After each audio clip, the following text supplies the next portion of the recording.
again.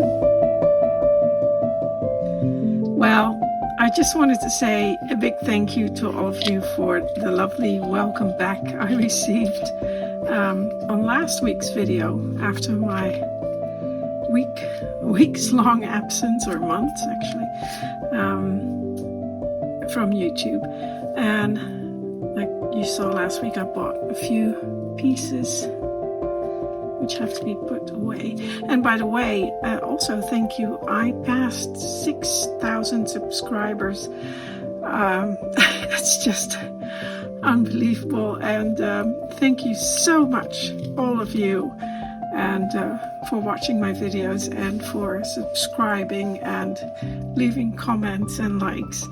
It's really appreciated. And I always try to respond to the comments, but sometimes I'm just a little bit too busy, but I'll get to it eventually. Now let's see, open up the freezer. So these are the ice creams. I'm in the light. They're these raket, they're called rockets. And they're very popular. It's too big, probably. I'll just put them in here.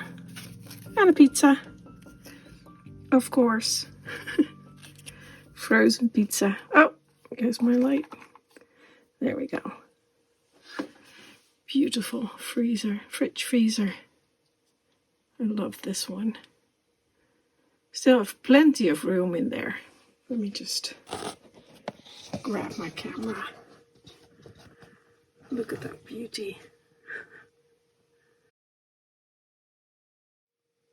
I've shown you this before, right? It was made by Dorota Matosiak. I never know whether I pronounce that correctly. From Miniaturist. And she makes absolutely stunning modern appliances and really, really beautiful. Yeah, so I've had this for several years now and I still love it. Right, but I have to get some work done. So I'll show you what I've been working on recently.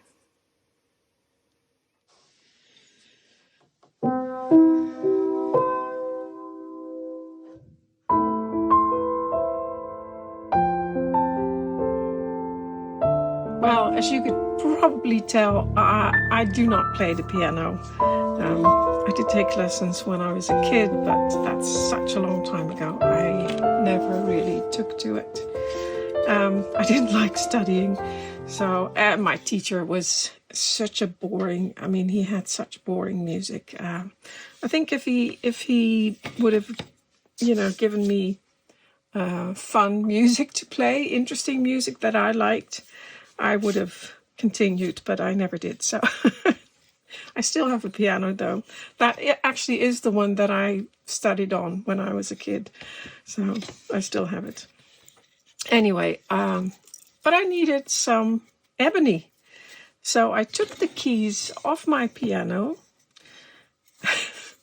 No, I did not. These are just, I would never do that. These are just, these are piano keys, old ones, very old ones. I don't know how I got these. I think my sister gave them to me from a friend's piano that got demolished or something like that. And I also have the ivory keys with real ivory on there. So only the top part is ebony. And so I cut that off on my table saw and I saw this all over it. It was all the way down there. And I thought, oh no, it's not ivory. It's not ebony. It's pine wood like this. But it wasn't. Because when I cut this slither off, I could tell that underneath was the ebony.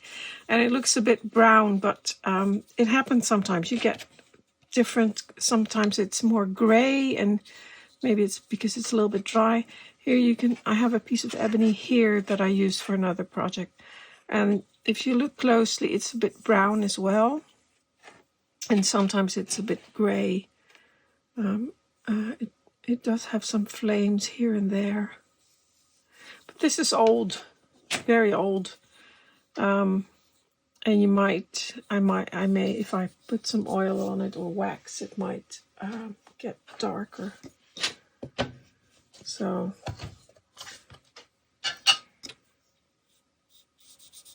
see?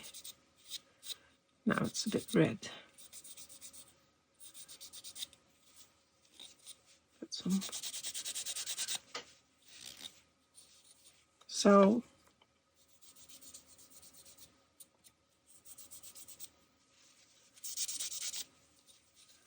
we'll see, it's a bit brown. Maybe I'll have to order some more anyway. Or I can just stain it again. But anyway, so that's that. So I'll be cutting those off from the piano keys, and that will give me some lovely wood to work with.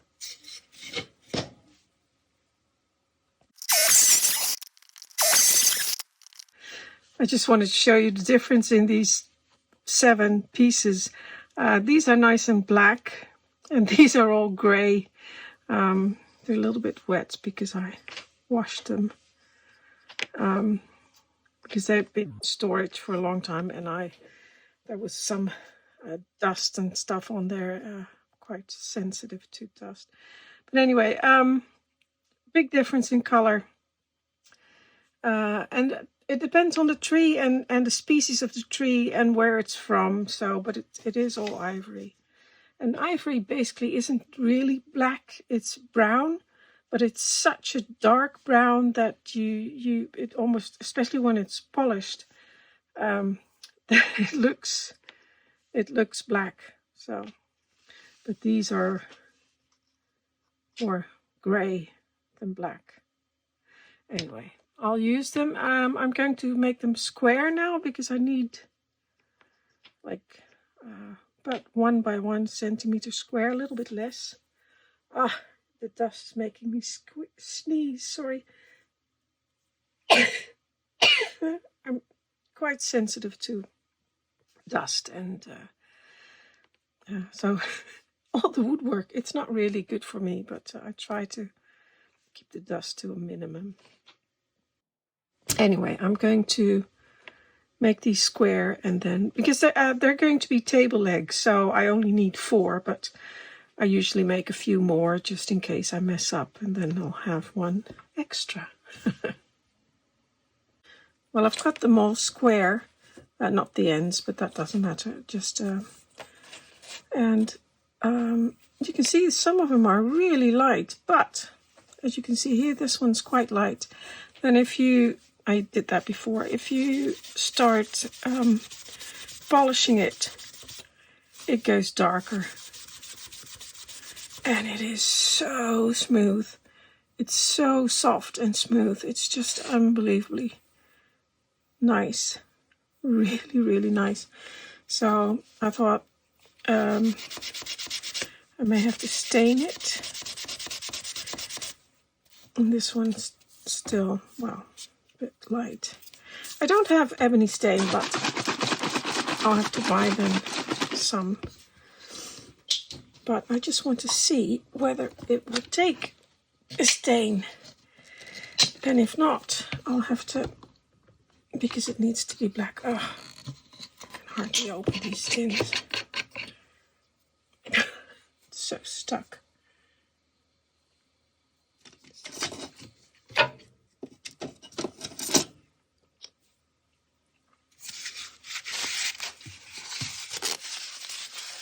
So, let's take a little brush. Now again, this is not black, but it is a very dark oak. I just want to see whether it will take the stain. probably will, but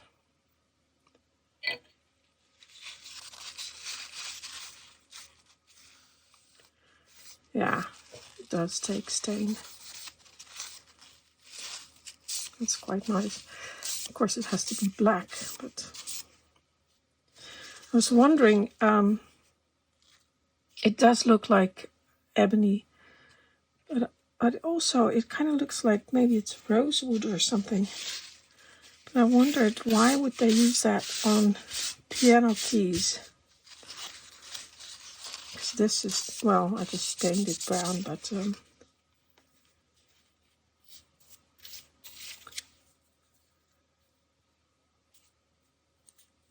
these are the offcuts that are really brown. I don't have any black stain, do I? Black shoe polish. I'll try that, see what happens. Oh, it's coming out.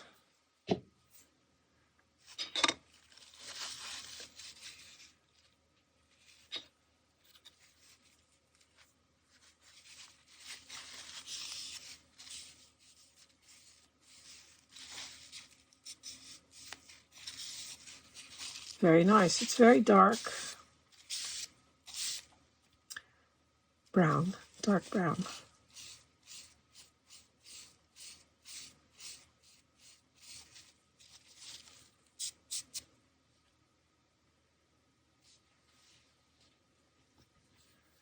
That's nice, but it's not black.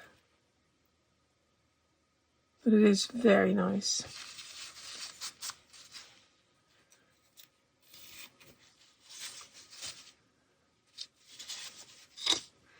What to do, what to do.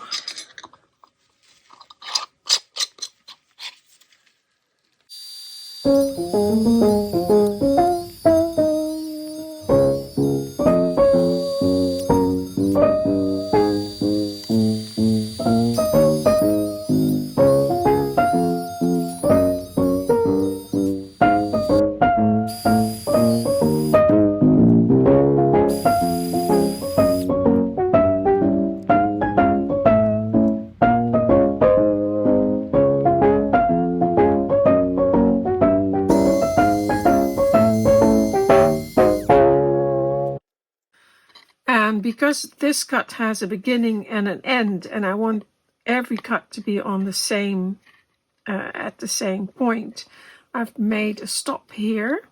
So when I put the jig onto my sliding table, or my table, it stops here. And it's a very simple stop, but it works. And the other one is just a board which is held in place by clamps. And as long as you don't hit it with force, it's going to be fine. So, next one. And you have to make sure it's all in tight and nice so that you do get the correct cut. And also I have the height. I know exactly that, so I'm lowering the cutter. And I know by turning the handle up here, which you can't see at the moment, but there's numbers on there.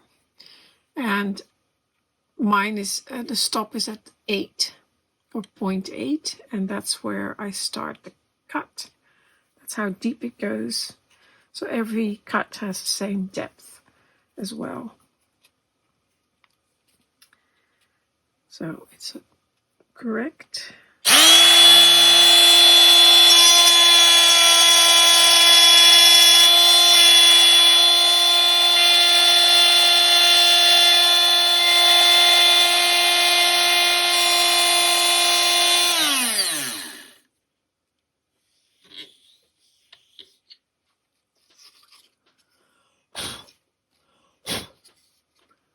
This needs to be sanded, but it's straight. It looks like it's crooked, but it's not.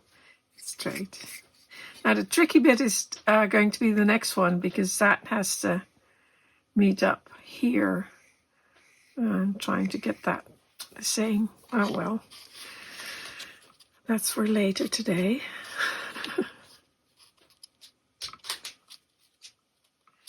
it's not that easy. And I know you're always asking me for tutorials, but I need my wits about me, because this is something I have to make. So it's too hard for me to do a tutorial and try and figure it out what I'm supposed to do myself. So sorry, there's no tutorial. And like I said last time with the fireplace, yes, I think I promised someone, I can't remember who I said that to, who asked me about this overhead shaper or the milling machine. Yes, I'll explain it when I have time. At the moment, I really need to finish these pieces, so I have no time for tutorials. Sorry.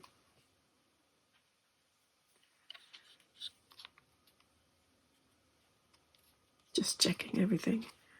Talking and knitting is, like I said last time, not a good idea. And this is, I'm not playing here. This is for real.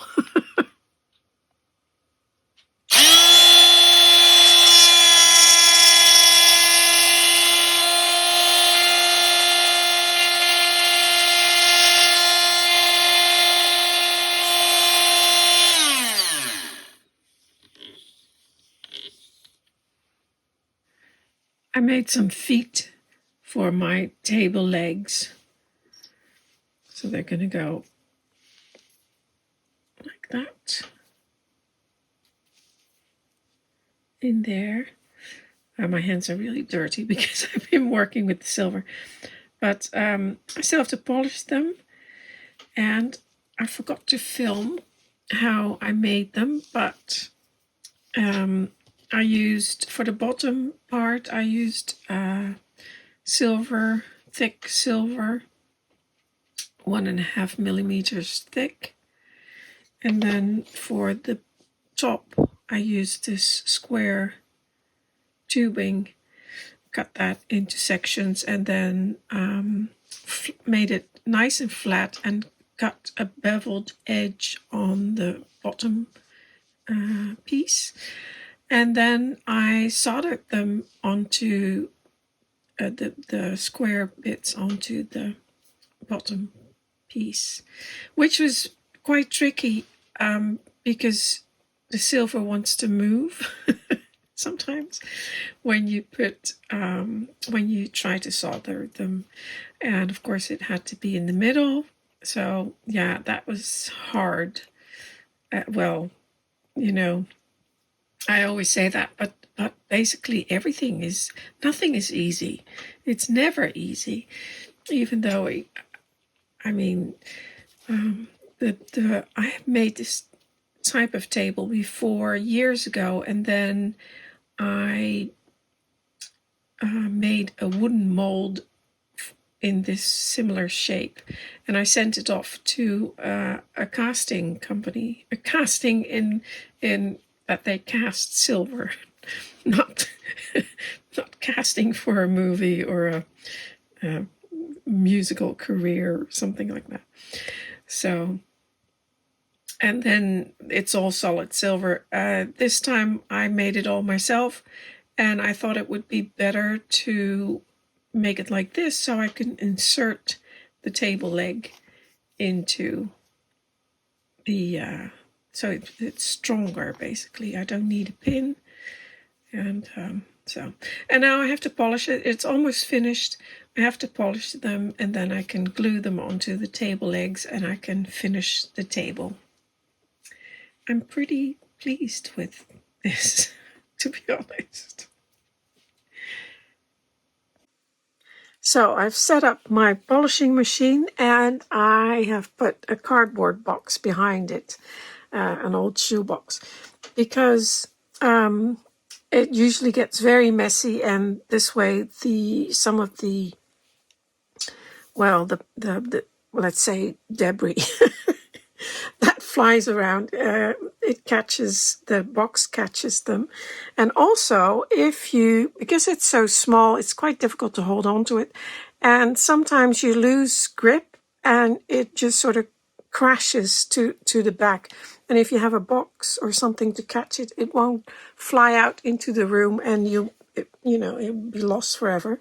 But because usually it will fly to the back, or actually it goes this way, so it goes right there. But I've prepped it for polishing. So first, of course, you just do all the shaping and the filing of your piece. And then, excuse me, I've got a frog in my throat.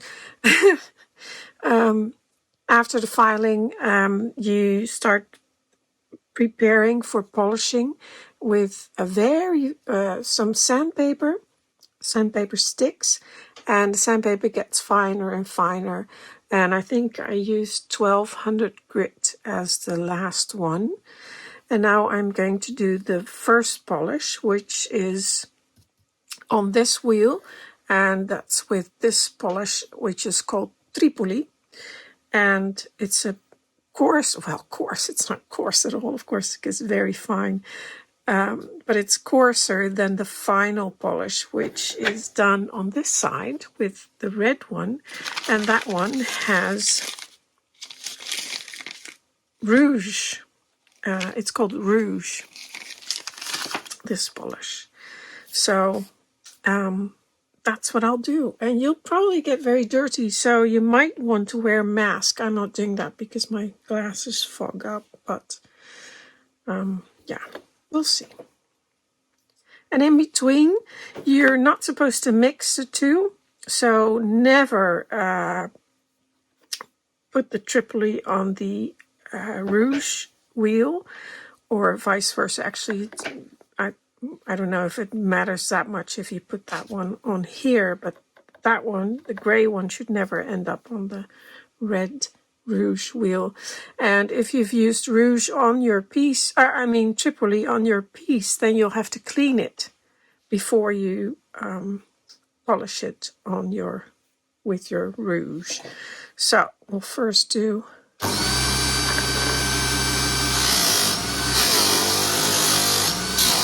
a little bit hard. It's already a lot of mess. So let's see if I can hold on to it.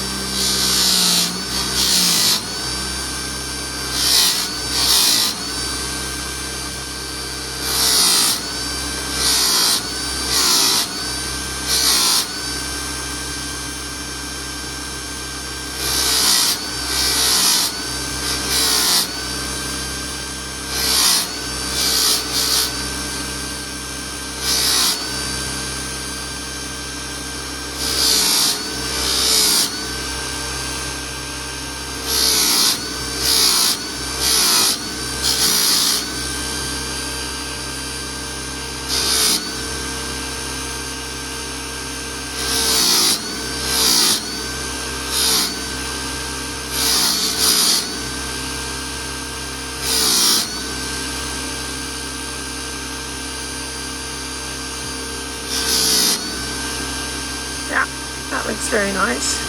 I'll do the bottom as well. As you can see, your fingers get very dirty. And it can also get a little bit hot, but it's okay. You can still hold on to it.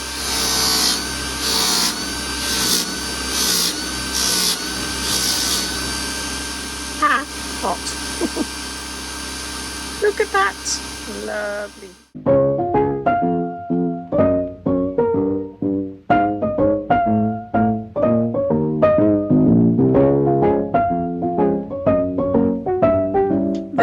That's the first stage done. You can see how messy it is. All that stuff that would otherwise be flying around on my desk or in my room.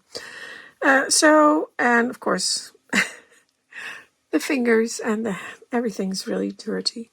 Now I'm going to wash these, and they should be in what is that called? one of those. I actually have one, but one of those machines that kind of they kind of shake. It's not the right word. What are they called? You put water in them, and you can clean your glasses with them. It's like they have an ultrasound. Yeah, and it cleans with some cleaning solution, which I don't have. But you can use dishwashing liquid and some. One of the one of those chemical cleaning solutions that I never know the name of in English. I think it's called white spirits or something like that. But anyway, I'm just going to wash them with dishwashing liquid and some nice hot water and clean off because it's quite greasy. And the polish, so then I have to clean all that off, and then I can use the other polish, the rouge. There, they're already looking pretty good, nice and shiny, and clean. And now I'm going to use this. It broke. What's in there? Which is called rouge. The red, of course. And it's just another polish. So I'll just move this a little bit.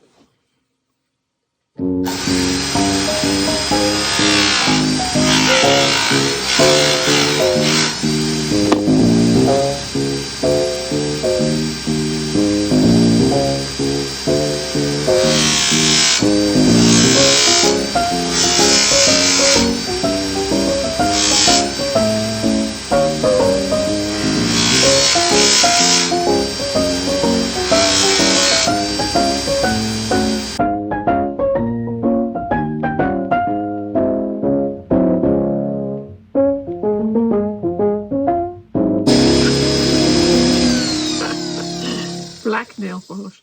This nail, it got damaged a bit, but this one's got so shiny underneath because I'm holding it all the time. Anyway, so they're done. Now they have to be cleaned, and I'll just glue them onto the legs, table legs, and then I can finish the table.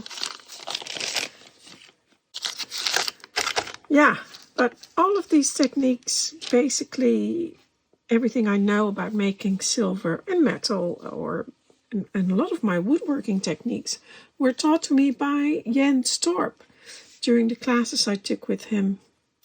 So yeah, I've learned a lot from him, and although of course I'm not a goldsmith, or it's not perfect, but I love that I can make these things myself, and I really enjoy doing that too. Actually, I'm going to take another class with him this summer. During Miniaturist Journal, I'll be taking his 2-day class. Unfortunately, the 3-day class, which is already booked, fully booked. But I already, I took that class years ago, and it was so popular that he decided to teach it again in Denmark. And I'm taking this 2-day class, which is a beautiful, I think it's called a cognac warmer, but it's like a really, really lovely round shape with a handle. So I'm looking forward to that. Yeah, I've learned a lot from him, so which means I can now do this myself. I'm going to wash this. Well, the table is almost finished. I put the silver feet onto the legs, and it looks really good. And so I made a frame for the table, and I put a walnut top on here, and it's not quite finished because the color is not, it's not dark enough, so I'll have to take off the finish and stain it much darker, so it will be, because it will hold, and it's a big table, because it will hold a lot of silver items, and the darker top will look fantastic with the silver. But as it is, I already really like it. So the room that it's in is also not quite finished. Almost, but not quite. So everything still needs to be aged. There's some, I still have to do a few things to it. Sliding doors are working. It looks a bit new, but that will all change. There. So all in all, I'm very pleased with how it's turned out. So I still have to do a few things, but this, I just put this on here. I showed you this, when was it, November, I think? I found that, or this is a dish cross that Jens Torp made. It's such a beautiful piece. I love that. So these can open up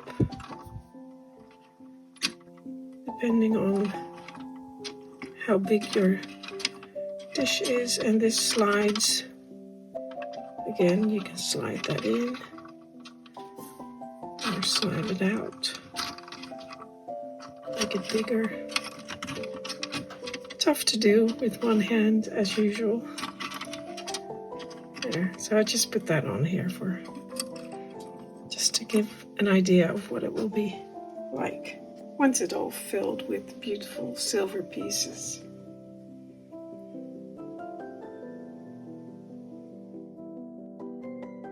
Well, that's it for today.